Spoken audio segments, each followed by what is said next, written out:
وآخر دعواهم أن الحمد لله رب العالمين۔ اللہ تعالیٰ نے فضیلت کی چیزوں میں سے ایک بہت بڑی فضیلت رمضان المبارک کی بیان کروائی۔ جب یہ مہینہ آتا تو آپ ان الفاظ سے خوشخبری سناتے، کان یبشر اصحابہ قد جاءکم شہر رمضان شہر مبارک، میرے صحابہ رمضان کا مہینہ آیا ہے، یہ برکتوں والا مہینہ آیا۔ افترض اللہ علیکم صیامہ، اللہ ذوالجلال نے تم پر اس کے روزے فرض کیے ہیں۔ یفتح فیہ ابواب الجنہ، جنت کے دروازے کھول دیے جاتے ہیں۔ ویغلق فیہ ابواب الجحیم، اور جہنم کے دروازے بند کر دیے جاتے ہیں۔ وتغل فیہ الشیاطین، اور شیطانوں کو قیدی بنا دیا جاتا ہے، انہیں کڑیاں ڈال دی جاتی ہیں۔ فیہ لیلۃ خیر من الف شہر، رمضان المبارک میں ایک ایسی رات ہے جو 1000 مہینے سے افضل ہے۔ من حرم خیرہا فقد حرم، جو اس رات کی خیر سے محروم ہو گیا، سمجھ لے دنیا کی ہر بڑی خیر سے اسے محروم کر دیا گیا۔ رمضان المبارک اور اس مبارک مہینے سے پہلے بینگ اے مسلم میری اور آپ کی ذمہ داری کیا ہے؟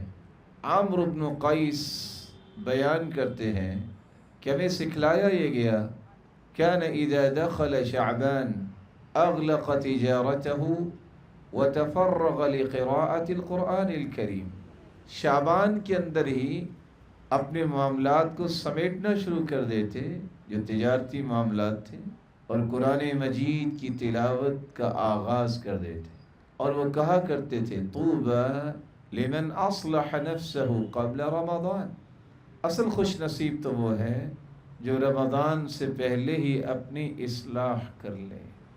اس مبارک مہینے میں داخل ہونے سے پہلے 3 ذمہ داریاں ایک مسلمان کو ادا کرنی چاہیے۔ سب سے پہلی ذمہ داری، اسے اللہ ذوالجلال سے سچی توبہ کرنی چاہیے تاکہ وہ گناہوں کے بوجھ جو اس کے سر اور کندھوں پہ ہیں یہ اتر جائیں، اور رمضان المبارک کا مہینہ آسانی اور سکون کے ساتھ اللہ کی رحمت کے سائے تلے اس کا گزرے۔ دوسرا کام جو رمضان سے پہلے ایک انسان کی ذمہ داری ہے کہ وہ رمضان کے استقبال کے لیے کام کرے، کہ جو کام اس نے رمضان میں کرنے ہیں اس رمضان کو عبادت کے لیے خاص کر لے، اور ان کاموں کو رمضان سے پہلے ہی نپٹا لے۔ رسول اکرم صلی اللہ علیہ وسلم سے تربیت پانے والوں کی یہی عادت تھی۔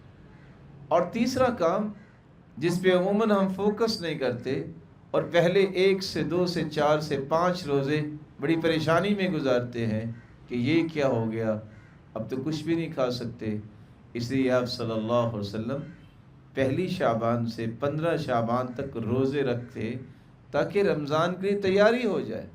آپ سارے نہیں رکھ سکتے تو سوموار اور جمعرات کا روزہ رکھ لیں، 13، 14 اور 15 کا روزہ رکھ لیں۔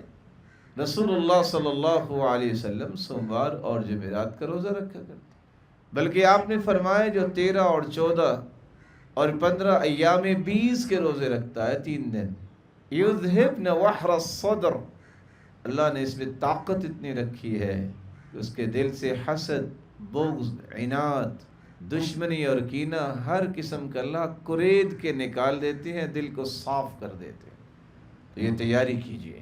سلف صالحین کا یہ رویہ رہا ہے۔ معلّہ بن فضل بیان کرتے ہیں کان السلف يدعون اللہ 6 اشہر ان يبلغهم رمضان ثم يدعونه 6 اشہر ان يتقبلہ منهم، 6 مہینے تو یہ دعائیں کرتے کہ اللہ رمضان کا مہینہ عطا کر دے، ہمارے نصیبے میں فرما دے، اور پھر رمضان کے بعد اگلے 6 مہینے دعائیں کرتے کہ اللہ جو عبادت کر پائے اس کو قبول فرمائے۔